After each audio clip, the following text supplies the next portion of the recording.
Dwadi a yato ne din the news fan na nemre aso a Magic Bra me de bra mo ewo Oasis TV so. No ma hwefo no matie fo nyina akwaba. Dwadi mi amedi ho chia me di amedi so ene Oheneba Kofi Aji. Mesese bedwafo we aso atie dwadi amedi bra mu nchichimu amame. Nsema ho de bedi akotene ewo dwadi mu bi ene se. Eye Speaker of Parliament a yato abayi na fufuri eye Right Honorable Speaker Aban Baben a confirm MPP Amanyekuo no say omo any majority caucus our parliament within the 8th parliament a you must see. Saa so na eri ani ebe kire mfimfini mantemu asen fosu ene ho koreba ho na baba wa bia wadi fie adunu minu agene nkwa afini nsem. Saa na MPP Amanyekuo na ndisi Amanyekuo eguso etwe court ho daare ewo parliamentary seats ahodo aye ye wono ewo Maigana mu ha fa afi mpimini adunu abato aye to ye no. Mesasa tifo na ko beje bre atin sima be de bre mu nchichimu ansa nchichimu bara e dimo kubia dawo ma waso masen me de sai gwadi ebremu sai dimo ko ene Oasis TV onu Oasis photography fanto ka hefo na tifo ina nim se wo ye dimo ko bi wo ye asori ko bi wo ye ayi bi anase mo ye yi na pese yi twa mo ayi ase anase be video bi mamo a ma mo fa amoto fo de bushkin ase me ba be dimo ka jimwa di dwa na mo fefe Within some church, we have Bramana, the edge or my moon rush of the fee.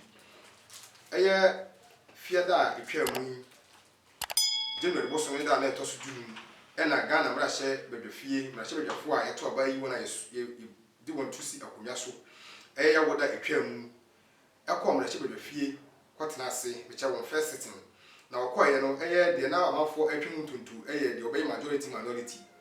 Answer plan I am paying for a mission as a mature of free mission. Na speaker ya to aba ayi ne mo eye Abababen edikan ehia eye amayekomi enu na no for eye minority and majority leader within the 7th parliament ni nyina ama wato adwen amudi a obia ebetena e wo mrache bedofi saa de hyemu ni achi e na eye second deputy speaker asese o independent parliamentary candidate e ofo na eye Honorable Andrews Asiama osei eso ebe making a stance e wo ba bi ono so e de ebeto na aba akọ se e ba se ye to aba bi e wo mrache bedoma Ose on de esan se MPP Amanyekuo nu na ofriye na ode ne ho anase ono kokoye kwantem kro e wo mfempimi ni aduna bato ni nti se ba se ye to aba e wo mrache befi anase ye business bi wo mrache befi a one de ye enkwati MPP Amanyekuo nu enkwaye business e wo ba bia na mum ode ne ni onyam anase na chita nyina ebeta MPP Amanyekuo na chi ama wan ayi business e wo mrache bebiam saa chechemu e ba ye na oduna so etwe okrata de Commerce Speaker of Parliament e wa adwen abafa no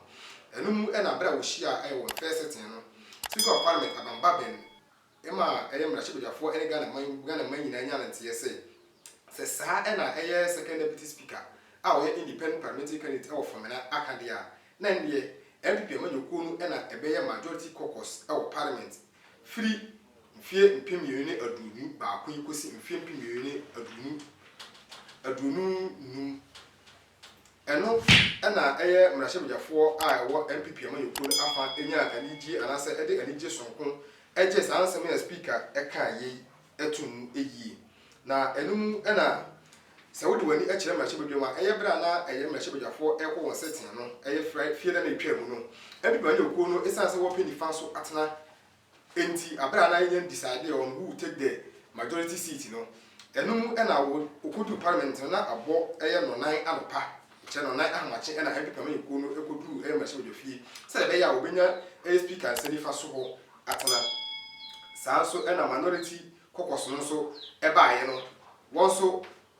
wo baaye no so betena speaker esabekum so isanse one na ise declare on as minority caucus e parliament it is say wodi wani akire Ghana mrache bedwafie a majority caucus e parliament speaker say Ghana fo nyina enya ntese onya declare obia as majority and as a minority na majority caucus and minority caucus and see one parliament a sign vote yes a margins are a war and as a nyan war afempimi aduna batu until 137 and one parliamentary candidate one independent candidate and so in this year open majority caucus the other one anu a or say chairman sabunsu sana open minority caucus so the other one anu a honorable Haruna Idusu enti abujafo anya tiefo we ni ekoso e wo parliament wo bra mrache abujafo e de won asetena edikan ehhehye so e wo mrache badwam ye to ansem so ma na reni kire eye court ahodo a e wo Ghana ha said the name ya to aba we ye MPP ni amayo MPP amayo ko ne NDC amayo ko egu so etwe constituencies and as districts ahodo bi sun tuntu e wo resource a eba ye achi which parliamentary candidates I to aba ma wo no MPP and NDC etwe won so that we say hey me na me faaye hey so me na me faaye sisi a wo de wani e kire ma Ghana ha A6 ahodo a ye de akopre e wo course ahodo wo Ghana ha ye twe sun tuntu no e makomako edun wotwe fie da etwa me na senya mienu ka ho a abeka sa edun wotwe no amana ye adunu eye Banda ene Krachi West seat ni so MPP amayo ko no e de court say sa seat mienu wona wo we ne ye enti sisi a wo de wani e kire ma Ghana ha eye nkonya makomako adunu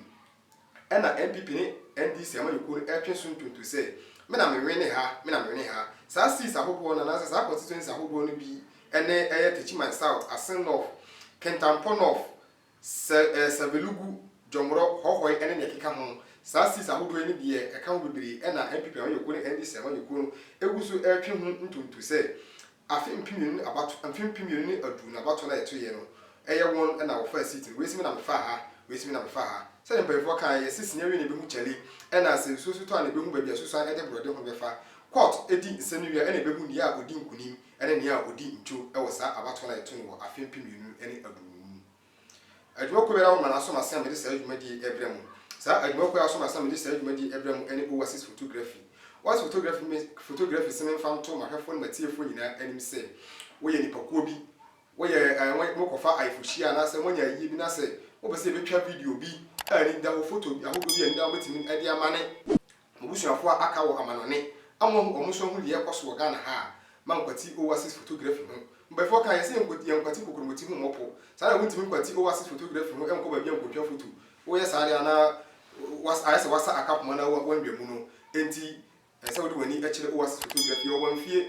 wo Friday market ho New Lorry Station ho store rooms na wo no mu ba ko na wo overseas photography sa de ana se ba bi omwo no ho be yira kwan ama wo de a na ne fa ma to fo na screen ase no wo so ba di wakagina mu na wo so ba bi a wo emfa wo ne ba bi a wo emfa wo ne kuro bi a wo so emfa wo ne ba bi a ana se wo firi yeso ya ba di wakagina mu na dwuma di apese yedi ma wo ebi di ama wo so obusua no anim abanyam ewo afoforo anim yede nsam no eto aso amamo na yede ani kire eye Asen dawoma no eye mfimfini mantem na yede ani kire ababa wa bi a wadi mfie aduonu mienu di a oje so ene Judith apia kubi nti ya yanse ababa wa yi anom awuduro bi age ono ane nkwa afiri nsam na de ekofa wa nyina eba ye ne se eye ababa wa maame abo ababa wa ba yie firi eye mfie nsumni ena wagusu abo ababa wa ba yie na de a ema ababa wa ba yibo nyina eba ye se eye asofo ahodo mienu bi a wo mfimfini mantem ena okachira ababa wa maame se eye ne ba Judith apia kubi awadi mfie aduonu mienu bayifo we ema eye kuromhofo nyina ede won anusi eye Judith so ofa ha we sisei we ma nimpo etufiri ba bi a owo school a okọ osan eje school no ekosua adwuma ba bi a osua adwuma wo hena ne maame a obo ne bai aduru ho a me bai na mesi oye bayifo ba na mesi oye bayifo ba bi a adwuma owo osan gyae ekọ adwuma fufurum otufiri kurom ho Asen dawomako esan ekọ Asen fosu ne maame san to ane ho ede koto ne fie wura anim se ontu ababa wa ye fie ono akasa ne fie a ode ama ne bai ahan na ababa wa e bayifo na se wantu na eye ono ababa wa Judith apia kubi ede ne bayisem no ebeba eye sa maami ana se landlord wa ko han dan e woni fie so maami ante ase ye na adwen se obefre ababa wa maami ene ne atwa to adwen afa kwan a obefa so ede baabi a eye asem no besi ana se ode baabi a eye sa ababa wa ase ye bo ne bayi no yede sa nsem na hodo nyina ebesi we ena fofie anto abamu ana se fofie anto ata na ebia na abamu nti ababa wa yi bra asem die no ekoso between ono ne maame ene fie wura ne ntem no obowura de mu ababa wa obowura de mu yampie biem eho ena ekoye yekohunu se ana se eye nsantwafo ade wona ni kire ho ekohunu se ababa wa yi akonom aduro bi a ye frɛ no gramozum a eye widi side ewo no ankasa ne de mu ana toa no a aduro gun esi ono ankasa ne de mu ye pusu no wankeka ne ho we ema ye kukuru no ana se mpanfo ego kukuru no ede ne ko eye asinfo so aban yarasabia goktafo ehwe mu hwehwemu no na ababa wai ne nkwa enye ne de abim waje no nkasa ne nkwa afiri nsam ababa wa kan ho asemi na wo screen ni so ni photo eda ani mu no o finhyia do ni mienu ababa wa ho fefo a bayibo nti ono akasa age ne nkwa afiri ne nsem wi ana abusuafo ha na brebe ma kwan ama mede nsem a mede bre mu ewo Oasis TV so wi asi nsem a mede bre mu mu de mu fa adwumako bi na so masene Oasis photography ni Oasis media eso masene ma mede sa nsem ahodo yi ebre mu sa na mpanyefo ahodo bi so na ebo machidom ama mede sa yibodi ebre mu director Emmanuel Jan eso masene etetene me ama mede sa yibodi ebre mu sa na cameraman chief so ebo na ba so se o ka me ho ma mede sa yibodi eba makwan mu mi a mede dwumadi eba makwan mu din a mede so ene ohene ba Kofi Agye no mu nyina mu